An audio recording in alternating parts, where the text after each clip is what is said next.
Either the universe came out of nothing, all by itself, or the universe was created by something self-existent and eternal.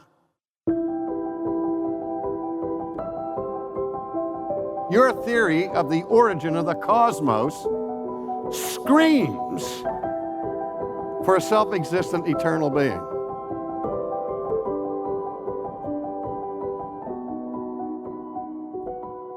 In the beginning, God created the heavens and the earth. This is the most fundamental assertion of historic Christianity, and it is the single most bombarded target by secular philosophy and by neo-paganism in our day. Because every pagan knows that if you can get rid of creation, you're rid of God, and if you're rid of God, you can live however you want.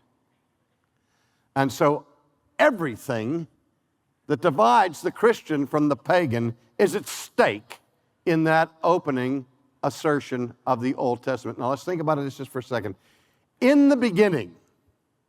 Now the first thing that's being said here is that the heavens and the earth, the entire universe as we know it, had a beginning.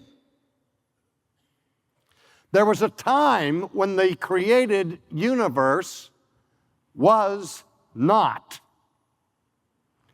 I mentioned before, a few years ago at a conference, that I heard the famous astrophysicist Jastrow being interviewed when the Hubble spacecraft was sent aloft, and he was on the radio, and he said, 15 to 17 billion years ago, the universe exploded into being. I almost drove my car off the road. The universe exploded into being. What did it explode out of? Non-being? Let me also add to this, several years ago, I had the opportunity to exchange correspondence with Carl Sagan.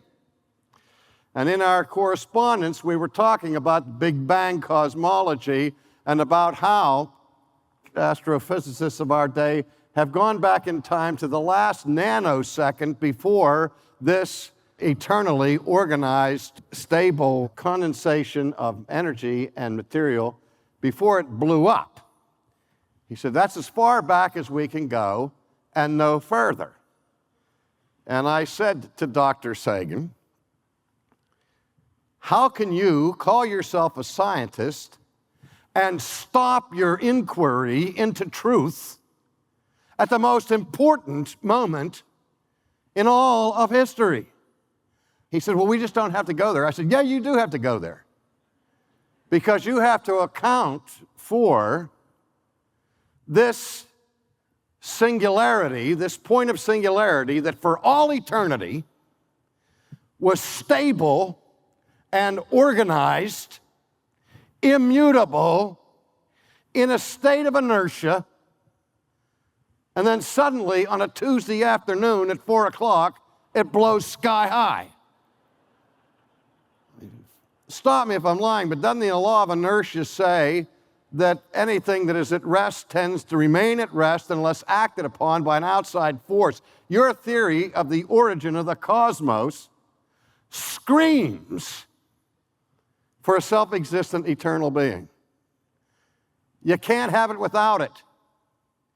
The minute you say there's a beginning to the universe, you've got two options. Either the universe came out of nothing, all by itself, or the universe was created by something that is self-existent and eternal. They're the only options, folks. Don't let anybody play games with you on this. You've been listening to Ultimately with R.C. Sproul, a podcast from Ligonier Ministries. If you enjoyed the show, please subscribe or leave a review in your favorite podcast app. For more information, visit ultimatelypodcast.com.